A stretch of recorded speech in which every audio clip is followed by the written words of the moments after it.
हर व्यक्ति चाहता है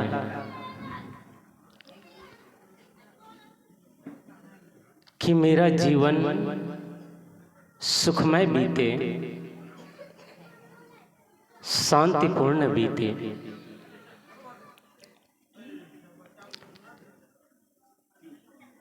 पुराने जो बीत गए समय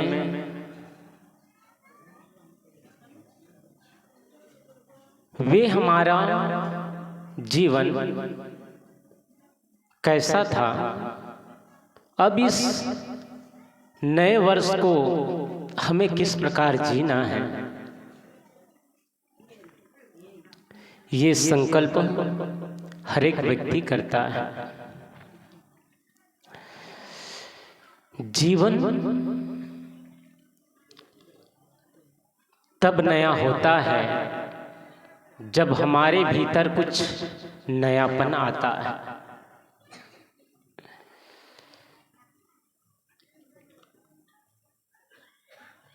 सबके घरों में कैलेंडर बदले गए। 2024 वाला कैलेंडर उतार कर 2025 वाला कैलेंडर खूंटी पर टांग दिया गया। दिन वही रविवार से शनिवार तक, वही सप्ताह के 7 दिन हैं और वही तारीखें हैं 1 से लेकर 30-31 तक का महीना। वही अपने रिश्ते हैं, माता पिता, भाई बहन, पति पत्नी, सास ससुर। वही घर है और वही जो आभूषण कपड़े हैं, वही सब कुछ है। फिर नया क्या आया? केवल ईस्वी सन बदला, 2024 की जगह 2025 आया और बाकी सब तो पुराना है। लेकिन जब नए वर्ष लगता है, 1 जनवरी आता है, तो लोग कितने आनंद से उत्साह मनाते हैं कि आज से नए साल लग गया। और कितने लोग उस दिन शराब पीते हैं, सिगरेट, गुटखा और पता नहीं क्या क्या खाते हैं। जब हम कुछ भी शुभ काम करते हैं, घर बनाना हो, बेटी की शादी करना हो या और कोई महत्वपूर्ण कार्य हम करने जाते हैं, उसके पूर्व कुछ प्रार्थना, कुछ पूजा, भक्ति से हम जीवन की शुरुआत करते हैं। और ये मन में प्रार्थना करते हैं गुरु से, ईश्वर से, जो जिसको मानता है, कि मैं जो काम को करने जा रहा हूं वो सफल हो। उसके लिए भक्ति, प्रार्थना, आराधना, शुभ काम से शुरुआत किया जाता है कि हमारा काम अच्छा हो जाए। लेकिन जब हमने नए वर्ष में हमारा पहला कदम रखा, तो पहला कदम ही यदि गलत दिशा पर उठ जाए तो फिर मंजिल तो सही नहीं आएगी। पहला कदम ही यदि गलत उठ जाए, आदमी गुलाब बाग जाना चाहता है और मुंह किधर किया है, इधर जा रहा है, जलालगढ़ की ओर, और मन में सोच रखा है, मन में ये निश्चय कर रखा है कि मुझे गुलाब बाग पहुंचना है। पैदल जाएगा तो उतनी दूरी होती जाएगी, मोटरसाइकिल से जाएगा, जितना तेज गति से आदमी वाहन से जाएगा उतनी ही दूरी उसके मंजिल से बढ़ती जाएगी। क्यों? क्योंकि उसका पहला कदम ही गलत दिशा में उठ गया है। जब नए वर्ष की शुरुआत किया, हम सब ने किए, तो उस दिन तो सत्संग से हमारे जीवन की शुरुआत होनी चाहिए थी, प्रार्थना से शुरुआत होनी चाहिए थी, भक्ति से होनी चाहिए थी, दान से होना चाहिए था, कुछ पुण्य से होना चाहिए थे हमारे नए वर्ष की शुरुआत, लेकिन नए दिन ही पहला कदम उसी दिन ही पाप होना शुरू हो गया, गलत होना शुरू हो गया। जब सुबह जब नींद खुलती है, नींद खुलते ही यदि गोतनी से झगड़ा हो जाए, पड़ोसी से झगड़ा हो जाए, सास से किसी बात को लेकर कहा सुनी हो जाए, तो यदि सुबह के सत्र ही, सुबह का समय ही यदि ठीक न रहे, सुबह ही झगड़ा हो गया उठते ही, तो दिन भर अच्छा नहीं लगेगा, है ना? दिन भर मन उलझा उलझा लगेगा।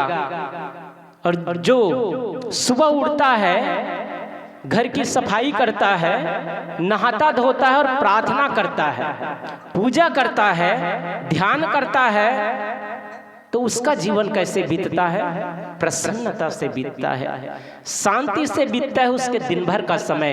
क्यों? क्योंकि उन्होंने सुबह की शुरुआत में ही, दिन के शुरुआत में उन्होंने ध्यान किया, प्रार्थना किया, पूजा किया, शुभ काम किया, इसलिए उसके पूरा दिन भर का समय अच्छा बीता। और सुबह होते ही यदि झगड़ा हो जाए तो दिन भर मन खराब रहेगा, और वही बातें मन में चलती रहेगी कि उन्होंने मुझे ऐसा कहा, मुझे ऐसा कहना था, मैं कह नहीं पाया। यदि कल और कुछ दांव मिल जाए तो मैं ये बातें कहूंगा, वो मन सब बातें रिकॉर्डिंग होती रहेगी। तो जब सुबह की शुरुआत होते ही किसी से झगड़ा हो जाए, मन उलझ जाए, तो दिन भर अच्छा नहीं होता। इसी प्रकार नए वर्ष की शुरुआत करते ही यदि हमारा नया वर्ष शराब से शुरू हो रहा है, मांस भक्षण से शुरू हो रहा है, जुआ से शुरू हो रहा है, सिगरेट से शुरू हो रहा है, गुटखा से शुरू हो रहा है, बोहनी ही खराब हो गई, तो साल भर कैसा रहेगा? साल भर वही दुख, वही अशांति, वही पीड़ा, वही कलेश, ये बना रहेगा। जीवन में कुछ भी नया नहीं होगा। जीवन आदमी का तब नया होता है जब अंदर कुछ बदलाव होता है। बाहर के बदलने से कोई पति को बदल दे, पत्नी को बदल दे, मकान को बदल दे,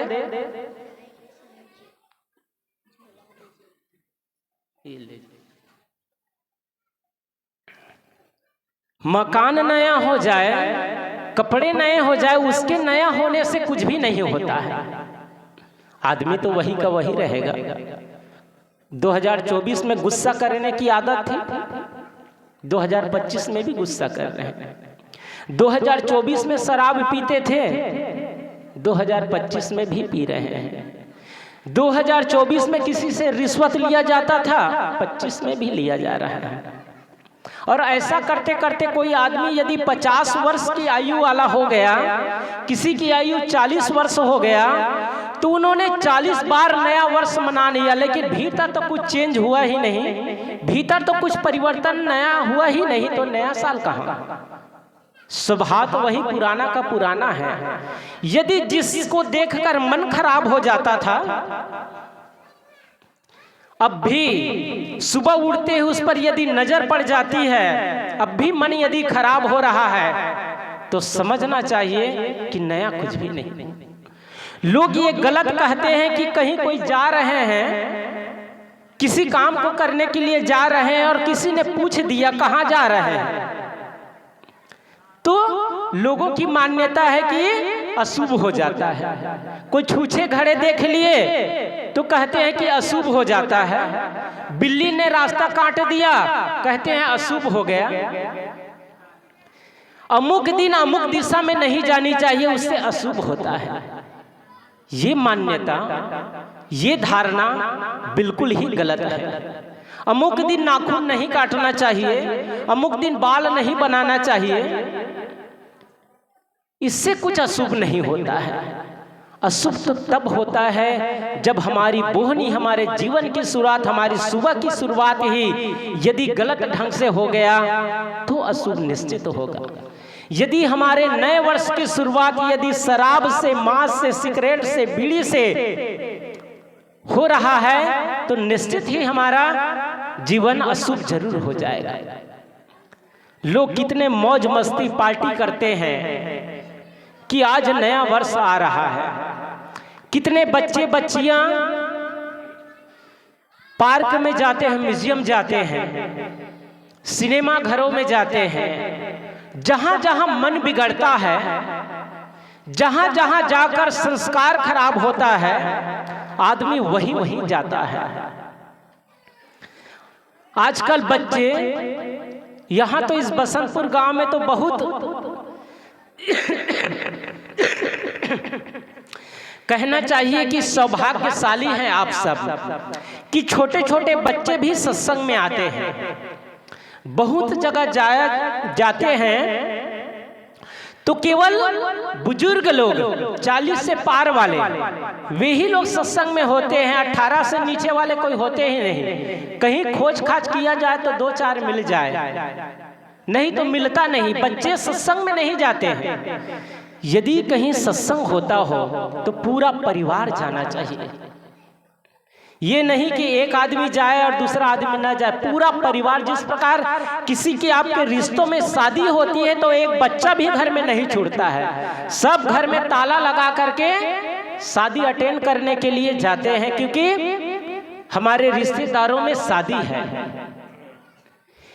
ऐसे ही यदि सत्संग के प्रति भी यदि लगाव हो जाए आदमी के मन में कि घर में ताला लगा दे और चलो पूरा परिवार सत्संग सुनने के लिए जाएंगे, संत गुरु के दर्शन के लिए जाएंगे, तो बच्चे बच्चे सुधरेंगे, बच्चे बच्चे का संस्कार बनेगा। आज बच्चे सत्संग में नहीं आते। कितने लोग कहते हैं फोन से, साहब हम तो जाना चाहते, मम्मी ही नहीं जाने देती है, कहते हैं मत जाओ सत्संग में, पापा ही नहीं ले जाते हैं। कितने बच्चे हम लोग से जब किसी से बातचीत होती है कहते हैं माता पिता ही जाने नहीं देते हैं। जब माता पिता ही अच्छी जगह नहीं जाने देंगे तो बच्चे कहाँ जाएंगे? अपनी सहेलियों के साथ जाएंगे, बॉयफ्रेंड गर्लफ्रेंड के साथ, कहीं म्यूजियम में, कहीं पार्क में जाएंगे, सत्संग में नहीं जाएंगे। जहां से उसका भाग बनता, जहां से उसका संस्कार बनता, जहां से उसकी तकदीर बदलती, वहां जाने से माता पिता रोकते हैं। और वहां जाने के लिए आजादी है, जहां से जाकर उसका संस्कार बिगड़े, जहां जाकर उसका स्वभाव बिगड़े, जहां जाकर उसके नेचर खराब हो, वहां तो खुलेआम बच्चे घूम रहे हैं। युवक युवतियां घूमते रहते हैं।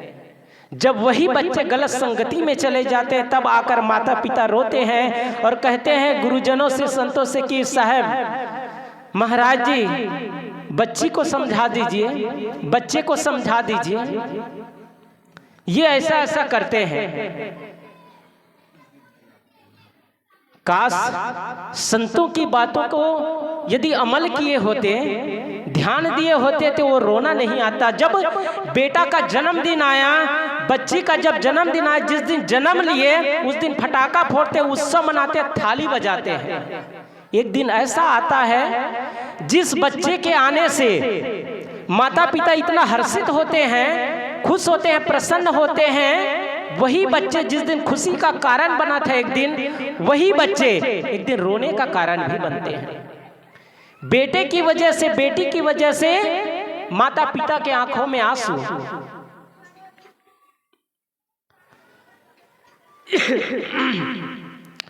कितने बच्चे होते हैं अपने पिता से जिद करते हैं, हमें वही मोबाइल चाहिए, कौन वाला? 25,000 वाले मोबाइल चाहिए, वही बाइक चाहिए, वही गाड़ी चाहिए, 1.5 लाख 2 लाख वाली गाड़ी चाहिए। अब माता पिता की उतनी आमदनी नहीं है और बच्चे जिद किए बैठे हैं। क्यों? क्योंकि वे गलत संगति में जा रहे हैं, गलत बच्चों के साथ जा रहे हैं। वे जैसे जिद करते हैं वैसे सत्संगी घर के बच्चे भी जिद करने लग गए। क्यों जिद करने लग गए? क्योंकि उनके संग साथ उसको मिल गया। अब मित्रों को देखकर, साथियों को देखकर वो अपने पिता से, माता से जिद करता है कि मुझे वही मोबाइल दीजिए, नहीं तो मैं स्कूल नहीं जाऊंगा, वही हमको बाइक चाहिए, नहीं तो हम स्कूल नहीं जाएंगे। अब जब उसको तलवार दे दिया गया और चलाना आता नहीं, किसी आदमी को यदि बंदूक दे दिया जाए और उसको चलाना नहीं आता है, या तो उस बंदूक की गोली से अपने मर जाएगा या दूसरे को मार डालेगा।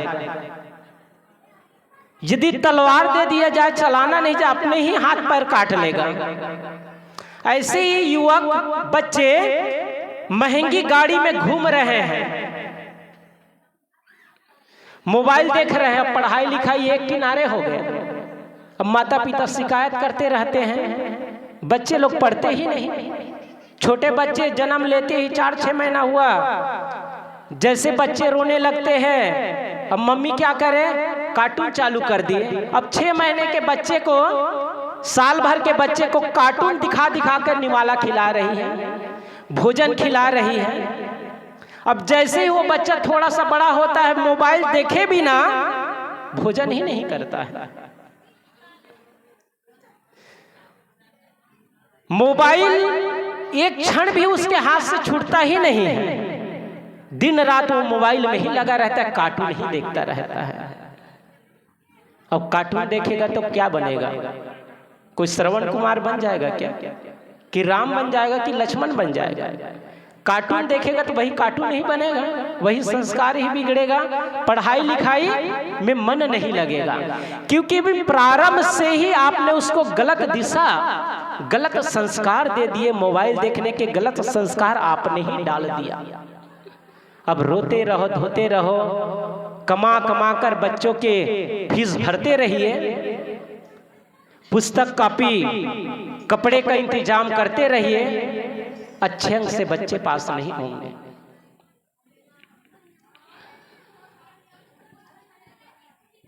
समाज आज कहां जा रहा है? साधन, विज्ञान ने आज इतने साधन दे दिए हैं, साधन का सद्बुद्धि के अभाव में आदमी सदुपयोग नहीं कर रहा है, दुरुपयोग कर रहा है। बच्चे माता पिता से कहते हैं कि पापा मम्मी हमको मोबाइल चाहिए क्योंकि पढ़ाई में जरूरत पड़ती है। 10% कहीं पढ़ाई में यूज करते होंगे, 90% मिसयूज ही होता है मोबाइल का। 90% व्हाट्सएप, इंस्टाग्राम, फेसबुक, ट्विटर, पता नहीं क्या क्या सब बच्चे उसी में ही उसका पूरा समय चला जाता है। पढ़ेगा कब बच्चा? जिद करके बाइक, अब पिता के पास उतना सामर्थ्य नहीं है कि उतने महंगी उसको मोबाइल दिला सके, उतनी महंगी उसको गाड़ी दिला सके। किस्ती से, किस्ती भर भर के, किसी प्रकार मेहनत कर करके वो किस्ती भरता है महीना महीना। अब बच्चा वो गाड़ी ले लिया है, यार दोस्तों के साथ घूम रहा है, कोई परवाह नहीं कि कितना मेहनत से माता पिता कैसे वो किस्ती भर रहा है। क्यों? क्योंकि उसके अंदर अब संवेदना नहीं है, संवेदनशीलता नहीं है कि मैं कर क्या रहा हूँ, माता पिता की कितनी आमदनी है, मैं जिद किया बैठा हूँ। अपने यार दोस्तों को देखकर, मित्रों को देखकर मेरी माता पिता की उतनी सामर्थ्यता है कि नहीं, ये उसको ग्लानि भी नहीं होती, ये उसके अंदर संवेदना भी नहीं होती। जब छोटे छोटे बच्चे होते हैं, हम लोग देखते हैं आश्रम के पीछे बंगाली बस्ती है, जो बच्चे जिसके ठीक से दाढ़ी मुझ भी नहीं आया है, वो लोग कोने में छुप करके सिगरेट पीते रहते हैं। 4 दोस्त मिल गए, अंधेरे में जाके शराब पीते रहते हैं। आदतें कैसी बनती है, गलत आदतें। जब किसी गलत चीज की आदमी शुरुआत करता है तो उसको डर होता है, भय होता है कि कोई देख न ले। जब आपके बच्चे 10 साल के, 12 साल के बच्चे यदि वो सिगरेट पीना सीख जाए, दूसरों को देखकर, अपने से बड़ों को देखकर, तो ऐसे ही गली में चलते फिरते वो नहीं पिएगा। कहाँ पिएगा? कहीं कोने में जाकर, कहीं झुरमुट में जाकर, कहीं एकांत में जाकर वो सिगरेट पिएगा। क्यों? क्योंकि उसको डर लगा रहता है कि कोई देख न ले, माता पिता देख न ले, कोई मेरे माता पिता को बता न दे। क्यों? क्योंकि मैं गलत कर रहा हूं। उस समय उसको डर होता है, भय होता है। अब जब वो आदत गलत करते करते अब उसके अंदर अब संवेदना, डर, भय कुछ भी नहीं रह जाता है। अब बच्चे खुलेआम, पहले क्या करते थे, पहले जब वो उस आदत, गलत आदत की शुरुआत किए थे तो कहीं एकांत में कोने में जाकर वो सिगरेट पीते थे और वो आदत अब मजबूत हो गई। अब खुलेआम घर के पास पिता बैठे हैं, उसी के सामने खैनी रगड़ रहे हैं, माता पिता है उसी के सामने शराब पी रहे हैं, सिगरेट पी रहे हैं। अब वो संवेदना, संवेदनशीलता, वो लज्जा, वो भय, वो डर सब समाप्त हो गया। आदमी जब पहली बार चोरी करता है तो उसको बहुत डर होता है, लेकिन चोरी करते करते वो एक दिन बड़ा चोर हो जाता है। तो खुलेआम जब चोरी करता है आदमी, जब पहली बार चोरी करता है, रात में चोरी करने जाता है, कोई देख ना ले, हमेशा डरा रहता है। लेकिन जब चोरी करते करते उसकी आदत हो जाती है तो खुलेआम दिन दहाड़े, देखते हैं ना, बस बंदूक लिए, रिवॉल्वर लिए और दिन दहाड़े 12 बजे 2 बजे बैंकों में जाके पूरे बैंक को सफाया कर जाते हैं। किसी के घर में दिन दहाड़े डाका डाल देते हैं। ये जो समाज को इतना, आदमी से ही आज आदमी को इतना खतरा है, अन्य किसी पशु पक्षी से नहीं है, अन्य किसी जानवर से आज आदमी को भय नहीं है जितना आज आदमी को आदमी से भय है, डर है। जिनसे भय है जो आतंकवाद, जो नक्सलवाद, जो इतने गलत लोग जो अनैतिकता फैला रहे हैं समाज में, वे कहां से आए? कोई पेड़ से फल के आए हैं क्या, कि कहीं आसमान से आए, कि धरती फोड़ के निकल आए हैं? वे भी आप माता बहने के संतान हैं, आप के ही कोख से वे जन्म लिए हैं।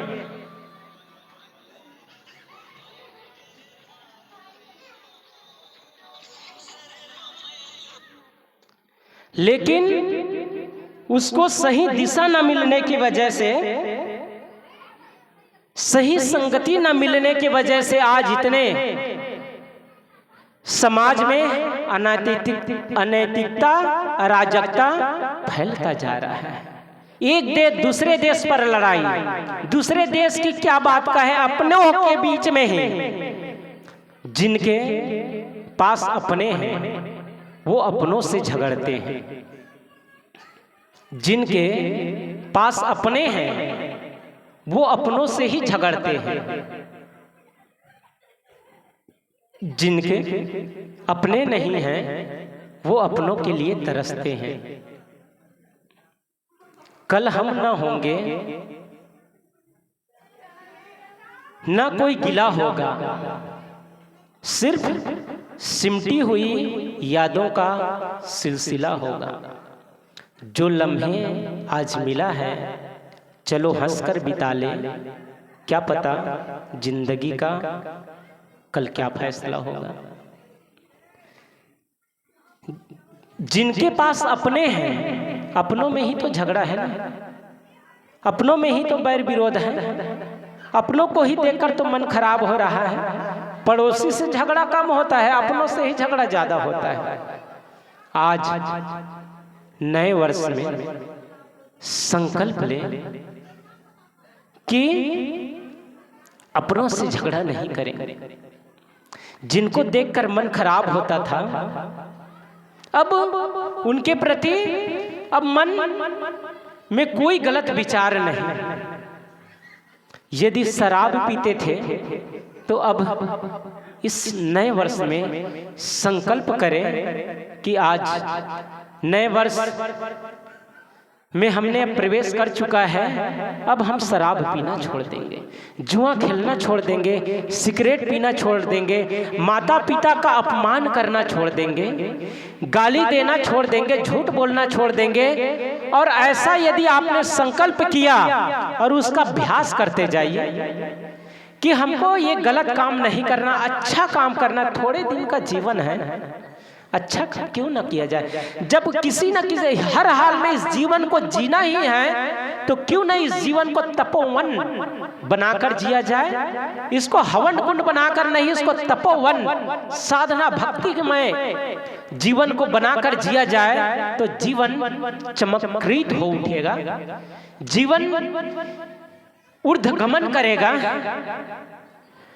और यदि हमने संकल्प किया कि आज से हम गाली नहीं देंगे, झूठ नहीं बोलेंगे, गलत खान पान नहीं करेंगे, और वैसा यदि हमारा जीवन बनने लगा और धीरे धीरे करके हमारा जो गलत स्वभाव था छूट गया, उस दिन सचमुच में खीर पूड़ी बनाना, उस दिन सचमुच में अपने घर में खीर पूड़ी बनाना और खुशी मनाना, उसी दिन नया वर्ष मनाना, और पड़ोसी को भी दे देना कि उनको भी लगे कि आज इसके जीवन में परिवर्तन आ गया, आज सचमुच में इसका जीवन नया हो गया, इसका घर पूरा नया साल हो गया।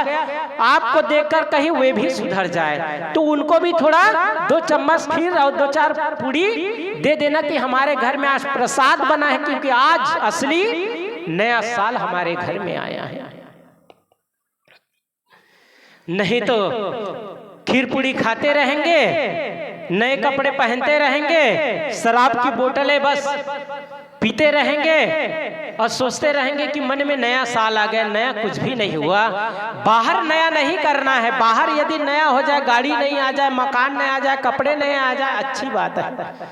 सबसे महत्वपूर्ण तो है भीतर नया हो जाए, भीतर क्षमा हो जाए, भीतर दया का भाव हो जाए, भीतर अहिंसा उतर जाए, भीतर प्रेम उतर जाए, भीतर सादगी उतर आए तो सचमुच में जीवन नया हो जाएगा। और ये माता पिता पर बहुत बड़ा उत्तरदायित्व है कि अपने रिश्तों को कैसे बनाना है। माता पिता इस पर थोड़ा ध्यान दे। बोलिए सद्गुरुदेव की जय, सद्गुरुदेव की जय, सद्गुरुदेव की जय। माता पिता का बहुत बड़ा उत्तरदायित्व होता है।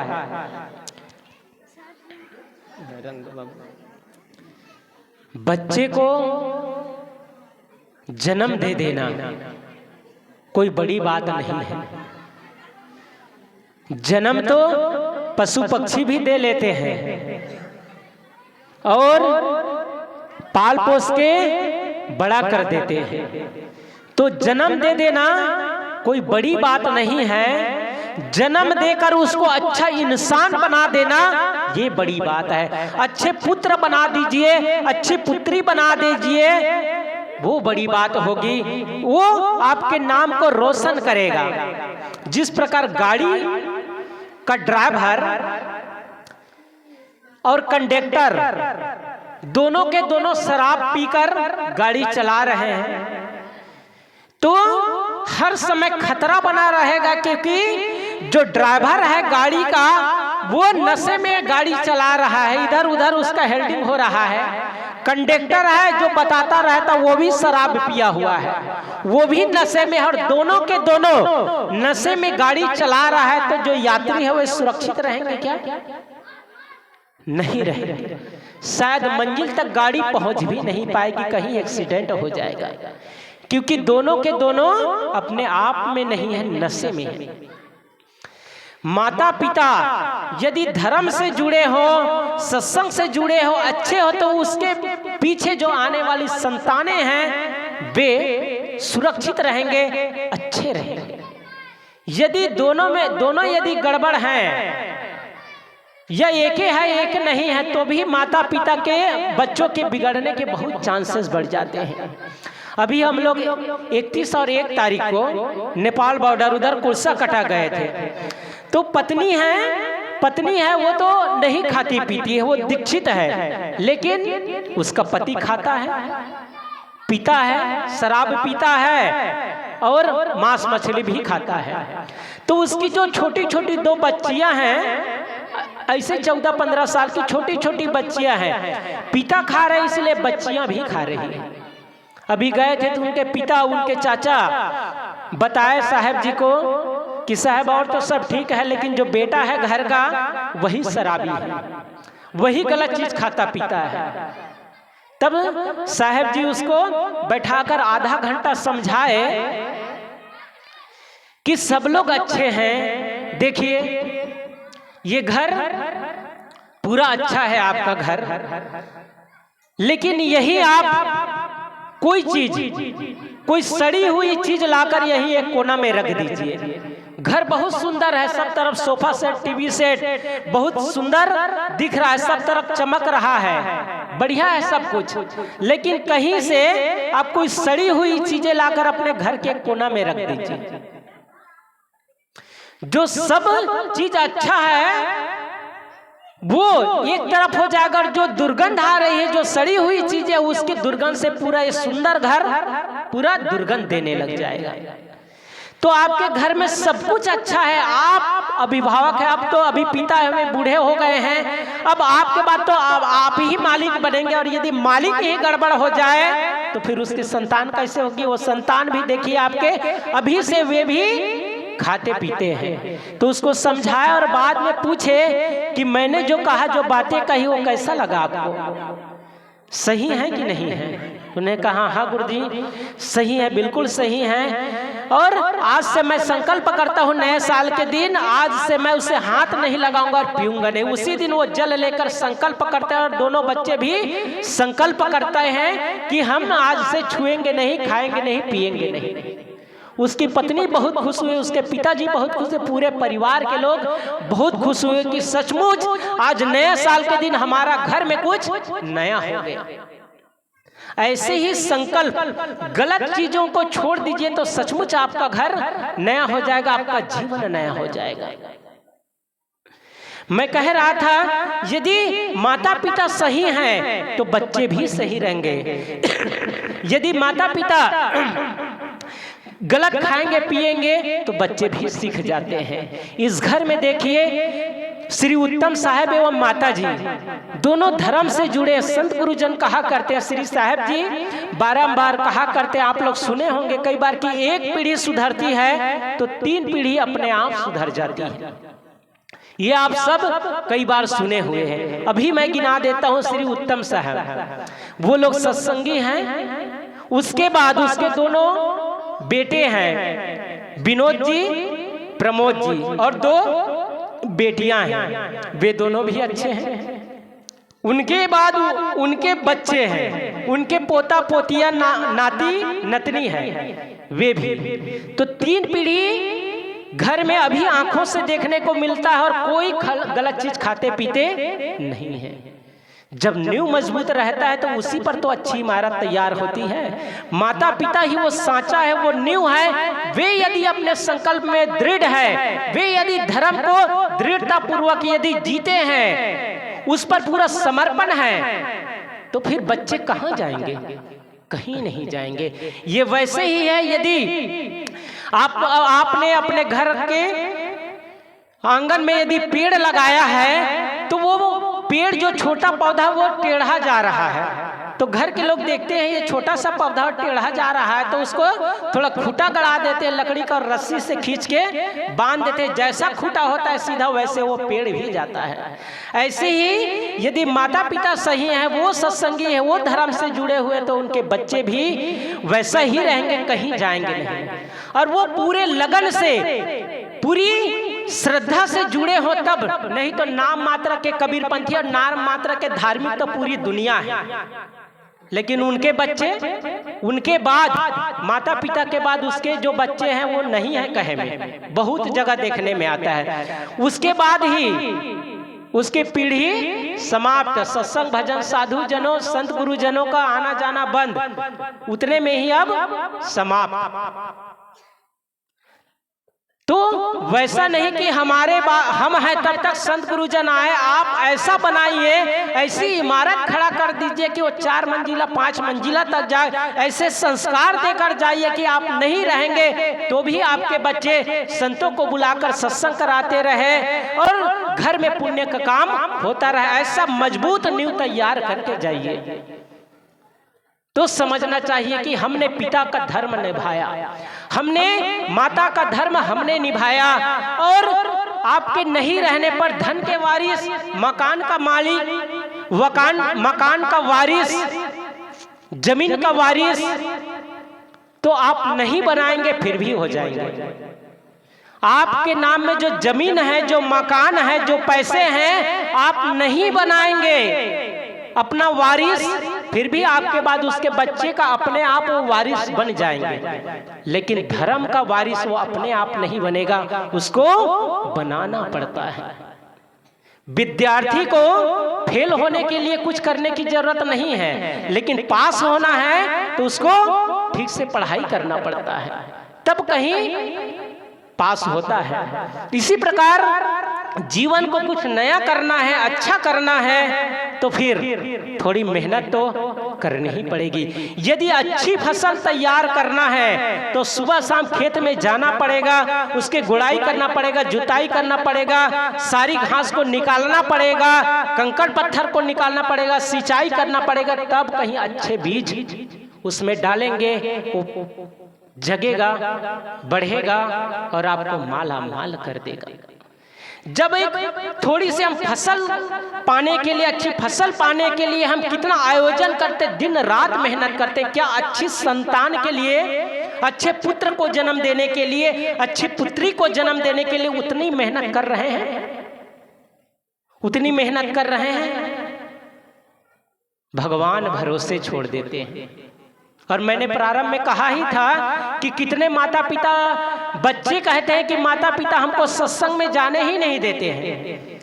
हम कहते हैं हमको भी ले जाइए, तो ले जाने बस अपने दोनों तैयार होके चले जाते हैं, हमको नहीं ले जाते हैं। तो जब अच्छी जगह नहीं ले जाएंगे, और कामना क्या रखते हैं, मेरे बेटा जब मैं बूढ़े हो जाऊंगा तो श्रवण कुमार की तरह मेरी सेवा करे, राम की तरह आज्ञाकारी बने, ये तो असंभव है, ऐसा तो नहीं होगा। आपको मेहनत करनी पड़ेगी, आपको धर्म की सीख उसे देना पड़ेगा, तब वो धर्म का वारिस होगा। धन का वारिस तो हो ही जाएगा, धर्म का वारिस होगा। मैंने अपनी बात की शुरुआत की थी, नया वर्ष, हम सब ने नया वर्ष में कदम रख चुके हैं। हमारा जीवन तब नया होगा जब भीतर नया होगा। भीतर की ईर्ष्या की भाव है वो यदि समाप्त हो जाए, गलत विचार है, किसी के प्रति गलत धारणा है, गलत सोच है, ये वैसा ही है जैसे तेजाब होता है ना, जो पात्र तेजाब को संभाले रखता है उसी को ही वो खत्म कर देता है। इतना वो खतरनाक होता है तेजाब। जो पात्र वो तेजाब को संभाले रखता है उसी को ही जला देता, उसी को ही खत्म कर देता है। बुरे विचार, बुरी सोच, बुरी भावना वो तेजाब की भांति है जो हमें अंदर से हमें बिल्कुल कमजोर कर देता है। इसलिए उस तेजाब को, उस नफरत, उस ईर्ष्या को निकाल कर फेंक दे और सद्गुण भीतर लाए, अच्छाइयाँ देखे लोगों में, अच्छाइयाँ ग्रहण करते जाएं तो जीवन अच्छाइयों से भर जाएगा। हमारा जीवन, मनुष्य जीवन पाना सार्थक हो जाएगा, सफल हो जाएगा।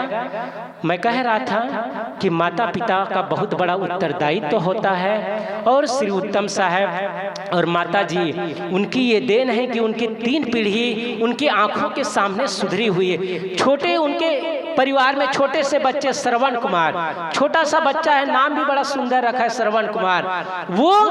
वो जाता है और 1-2 दिन वहाँ आश्रम में रहता है, कहते हैं हम घर नहीं जाएंगे, हम यहीं रहेंगे। जब भंडारा होता है तो पूरे के पूरे सदस्य यहाँ से जाते हैं, एक भी नहीं बचते। कदाचित कभी किसी की तबीयत खराब, अभी उनकी बड़ी बहू, छोटी बहू गई थी वहाँ, जब हम लोग आए तो चरण धोने के लिए, तो मैंने पूछा कि सब लोग तो गए थे, आप नहीं गए उस दिन 25 दिसंबर को जो आश्रम की स्थापना दिवस हुआ, तो उसमें आप नहीं गए थे।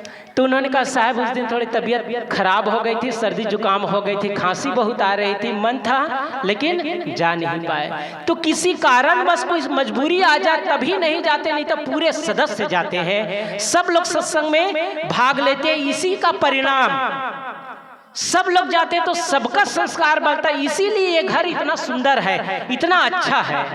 और हर एक बच्चे बच्चे में सेवा की भावना है। बच्चे लोग सब लोग जाते हैं, बड़े भंडारा होता है मार्च में, तो सारे बच्चे जाते हैं 2 दिन 4 दिन वहाँ सेवा करते हैं, साफ सफाई का काम करते हैं। कुछ भी होता है फोन कर देते हैं तो श्री उत्तम साहब एवं विनोद जी, प्रमोद जी, किसी को कह देते हैं, सभी बच्चों को भेजते हैं और बच्चे लोग वहाँ साफ सफाई करते हैं। क्योंकि बाहर से अतिथि आ रहे हैं, संत गुरुजन आ रहे हैं, तो हम भी कुछ सेवा करके कुछ पुण्य कमा ले। ये संस्कार उस बच्चों में अभी सिखाया जा रहा है, दिया जा रहा है, इसलिए उस घर के बच्चे अच्छे हैं। और सब दिन जब जाते हैं तो खाली हाथ नहीं जाते, साग सब्जी लेकर जाएंगे, दूध लेकर जाएंगे, जब भी जाएंगे खाली हाथ नहीं जाएंगे। कल गए थे यही कोई 11-12 बजे, तो कहे साहब सत्संग है कल, तो हाँ कहा हाँ, तो आप हमारे साथ चलिए पूर्णिया। उत्तम साहब 12-1 बजे आश्रम गए थे, आप चलिए हमारे साथ पूर्णिया, और कल सत्संग होगा तो हम आप दोनों के लिए कपड़े खरीदेंगे, उसी कपड़े को पहनकर आपको सत्संग में आना है। तो मुझे ले गए थे पूर्णिया, तो कल कपड़े खरीदे तो लाकर वही आश्रम में छोड़ दिया, आप इसको कल पहन के आइएगा। तो मैं 9 बजे कपड़े के कटिंग करके इसका सिलाई किया, सुबह 5 बजे धोकर सुखाया, तब पहन के आया। उनके मन में श्रद्धा थी, भावना थी कि साहब जी हमारे द्वारा दिए हुए कपड़े को ही पहन कर आएंगे और हमारे सत्संग को सफल बनाएंगे। ये उनके अंदर की भावना, संत गुरुजनों के प्रति उनके हृदय से उनकी कितनी भावना होती है। संत गुरुजनों को कभी वस्त्र भी दान करना चाहिए, धन दान करना चाहिए, अन्न दान करना चाहिए, तो वही जो चीज हम देंगे वही हमको मिलता है। तो उन पूरे परिवार को हमारी ओर से सभी संतों की ओर से बहुत बहुत साधुवाद। आपने जो बाग लगाया है, आपने जो दिया जलाया है, वो जलता ही रहेगा और सभी सदस्य उसमें तेल डाल ही रहे हैं। जब तेल डालते ही रहेंगे तो दिया क्यों बुझेगा? वो दिया जलता ही रहेगा और प्रकाशित होता रहेगा। दिया तो तब बुझेगा जब वो कहे हम क्यों डाले, हम क्यों डाले। नहीं, सब लोग डालने के लिए तैयार है, अर्थात सब लोग सेवा के लिए, इस सत्संग को सफल बनाने के लिए, बेटा बहू नाती पोता सब लोग इस सत्संग को कराने के लिए, सफल बनाने के, सब लोग हृदय से लगकर सब लोग सेवा करते हैं, तब ये सत्संग सफल होता है। और प्रत्येक वर्ष ये सत्संग करते आ रहे हैं लंबे समय से। श्री उत्तम साहब एवं उनके पूरे परिवार को मेरा बहुत बहुत साधुवाद, मेरी बहुत बहुत मंगल कामना। और ये आप सब के लिए सीख है कि ऐसे ही आप सब भी अपने बच्चों को अपने घर में ऐसा करते रहेंगे तो आपके बच्चे भी कहीं नहीं जाएंगे। आप बस खूंटा गड़ा दीजिए, खींच के रस्सी से बांध दीजिए, तो जैसा सीधा खूंटा होगा, जैसे माता पिता होगा वैसा ही आपके बच्चे भी जाएंगे, वो कहीं गलत नहीं जाएंगे। बोलिए सद्गुरुदेव की जय।